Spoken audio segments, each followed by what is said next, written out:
Hey guys, welcome back to my vlog. Today I'm going to be discussing the new Dragon Ball Super Broly movie trailer, just talking about how, reviewing it I guess, but just expressing my excitement really. I think this is the first time I've seen the whole community of people, there's apparently a Dragon Ball community.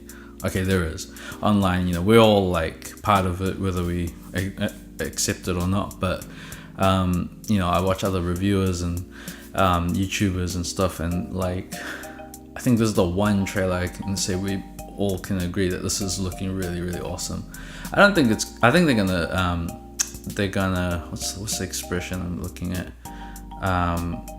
hit it out of the park, man. I think it's that, just the animation style, it's Broly, but just everything, man. It just looks like it's gonna be a fun movie to watch. A lot of just cool fights, and this Broly will probably be a lot more intelligent, more sophisticated than the Broly we're used to, where he's just some, I think, or maybe because Paragus is still behind everything. It looks like he orders Broly to. And he's like, do it, Broly. And then Broly charges up for the fight and goes after Vegeta, I guess, first. But it'll be interesting to see, because it looks like the Frieza Force follow him or something, or maybe he's part of the Frieza Force as a new commander. It's gonna be really interesting. But I'm just really hyped up. I think everyone is.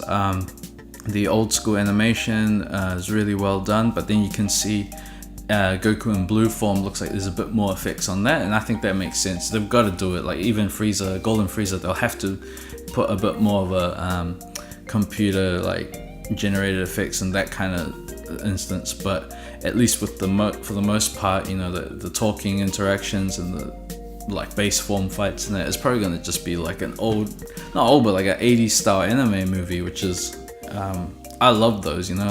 I go back to watching I wouldn't say I'm the biggest anime freak, because I love anime, but I'm real picky. I'll watch anything Dragon Ball, Berserk, Attack on Titan, but I don't branch out too much. But back in the day, I used to watch a lot of the fighting game movies, like Tekken, Street Fighter movies, especially the first one, Street Fighter Animated. That was really epic.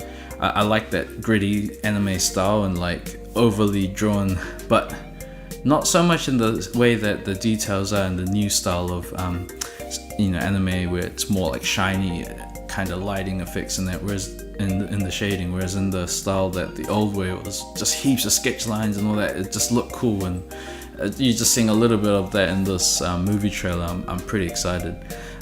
So yeah, we'll see where it goes, but it looks like it's gonna be obviously ending with Goku triumphant, but how they get there, does he go Ultra Instinct? These are things that we're all going to be pondering and wanting to find out, which is, I guess it comes out in Japan in December, but it'll be January for the English markets. I've watched both, dub and sub. I kind of like watching dub stuff, but only if it's the first thing I watch. When I watch Japanese into dub, sometimes it doesn't translate as well, but I'll watch both. I love the Resurrection F movie. I didn't really appreciate the way it was done in the anime, just because of the inconsistencies with the animation style. It was even the same with the Beerus Saga and the Battle of the Gods comparisons. Obviously the movie was done more at a concentrated and they needed to deliver, but with the series they cut costs, and you could tell when the studios are screwing around and giving us shit animation. But that's why I'm so excited about this movie, because you're gonna only get top notch. Whether they continue the super storyline into it the way they do with the other movies, I wouldn't want them to do it, but I wouldn't be mad at it, only because it's Broly. It'll be well, maybe they'll do what they did in anime and expand a little bit more on certain things, or maybe have some variation. But for the most part, we're just happy to see the movie and see maybe the series just carry on from there, or start a new series, which is going to be more of, the time skip and all that kind of stuff. Because come on, man, we gotta see. It's like The Simpsons with Trunks and Goten. Like, they're never gonna age. So, yeah. Anyway, I've been going on quite a bit about that. Okay, so the WWE Extreme Rules pay-per-view. So I want to go into this. So just breaking down what I saw. Some of it I actually wasn't paying enough attention. Honestly, it was an okay show. But yeah, kickoff match. Almas versus Sin Cara. Couple of high spots. Sin Cara makes me uncomfortable always because he botches everything. But it was an okay match. He got his ass kicked, and Cien Almas had a pretty good match against AJ on SmackDown, where he lost, but earned kind of, he's nearly up there. Sanity beat New Day, which I knew they would. Yeah, I think it was Kofi who got put through the table. It's an alright match. It was exactly what it had to be. Sorry, you might be hearing some Harry Potter. My wife's watching Harry Potter. I try to tell her to keep it down, but Harry Potter just, for some reason, it doesn't matter how low you turn the volume, the freaking music's just Anyway, the Raw titles, I didn't think they were gonna go to the B team, but they did, and it's not the best choice because now in Raw it's kind of like they're just gonna have a rematch, and it's two faces against each other. It's kind of weird, but yeah, they I think those guys deserve titles though. I thought they would win it a bit later on though, but good on them. Finn Balor beat the Constable. It was just a standard Raw match, to be honest. It wasn't that amazing, but Finn, he's now like trying to get into the title contention, as he did on Raw. Carmella beat Asuka, which we all knew was gonna happen. This is just Asuka's getting buried so bad. Ugh.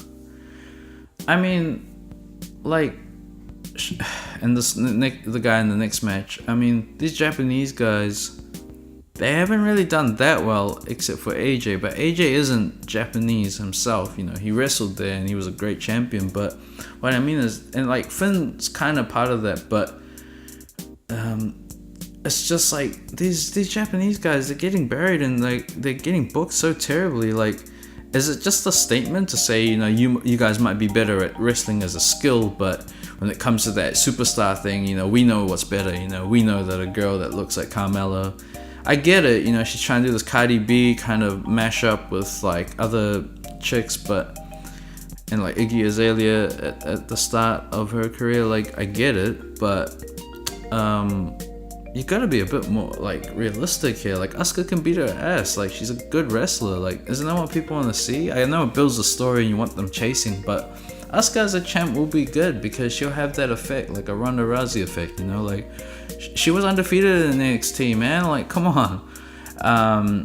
Anyway, the US title, Shinsuke versus Jeff. Jeff gets blindsided by low blow before the bell, and Shinsuke Kinshasas him for the win, and it's like 6 seconds or something. And then Jeff got a beatdown from a heel Randy Orton, who continued to beat him savagely on SmackDown. So yeah, just building this little love triangle with the US title, keeping it old and new, I guess, like returning guys and vets, and like Shinsuke. I mean, I'm just glad Shinsuke's got a belt. He looks cool with it too. I love his "God Bless America" and in his interview on SmackDown.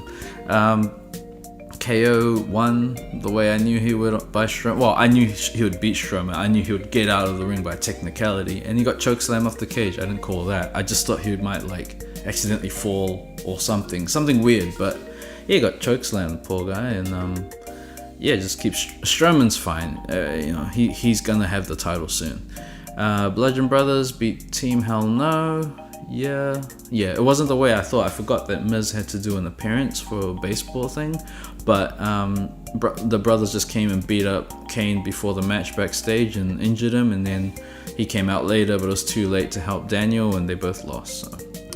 And now Miz, and he was just gloating about it and did some like funeral for Team Hell No, and DB came out, and yeah, it's all going to SummerSlam, so we all knew this would happen. Bobby Lashley beat Roman Reigns. Didn't see that coming, but we were all getting excited. I'm a Roman fan, but I know a lot of people aren't. But yeah, I thought it would be cool to see something like this happen. You know, Bobby could win it. He gets screwed by Strowman, and then they all just fight over the title, and then Roman beats whoever's the champ by next WrestleMania. But it looks like on Raw, because they had like a little tournament type thing, it was 2 fatal 4-ways, and the victors were Bobby and Roman in their separate matches. So they go into a number 1 contendership match, and I think Roman's gonna win it. It would just be put down to he was kind of injured, because he there was a story I think they kept forgetting to tell that he was sort of injured from matches before or something. Yeah, whatever. No one really cares about this. It's not even for the title yet. Christ. Raw Women's title, Alexa Bliss beat Nia Jax.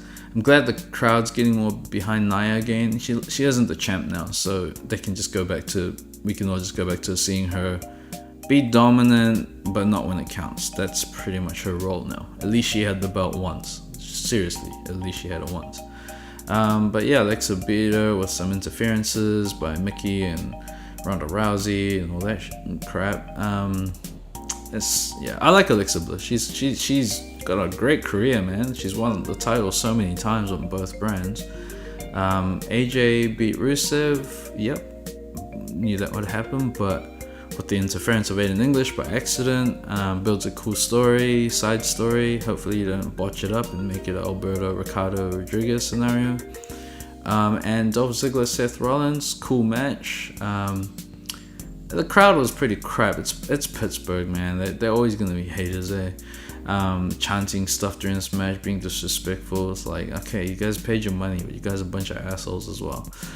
We get it, cool. That's what you want to be. That's what everyone knows you guys as. And CM Punk and ECW and all that kind of crap. It's like, don't chant CM Punk anymore, man. I'm not a hater on them.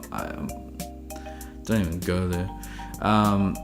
And like, I think they were saying Daniel Bryan during this match. I think Daniel Bryan's my favorite wrestler anyway, so whatever. But yeah, Ziggler came out just at the last. They went down to a elimination round because at the end of the time they were tied, so it was sudden death or whatever by Kurt Angle, and because of bloody what's his name, Drew McIntyre interfering, and then yeah, Seth just got caught and lost straight away. So yeah, it was a good match. Oh, sorry guys, my phone just went off. I don't know. Trying to keep it professional here.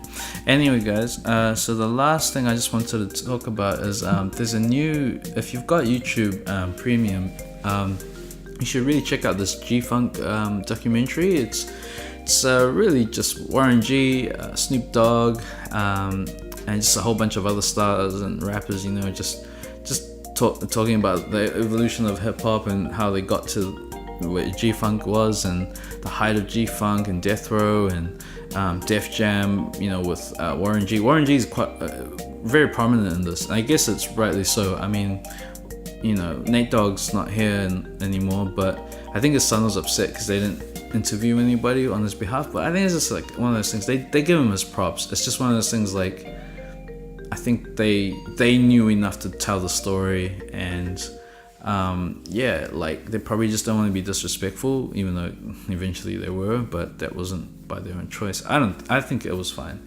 But great documentary, a lot of cool music, and oh man, I was just found myself just nodding my head to some of the songs. Like, G-Funk's such an influential genre, and it's still going now. Like, Ty Dolla $ign, YG still do it. Bruno Mars's last album, there was a lot of G-Funk in there. So yeah, something musical. I actually got my track on Spotify soon. It's just going through a submission thing, but I think it's on iTunes already. I'll talk about this in my next one. Hopefully by then it'll be up there. So anyway, thanks for listening to me and watching me, and yeah, just let me know what you think about this Dragon Ball Super trailer and the movie itself, and you know, your thoughts on WWE. Right now it's going through a crap period.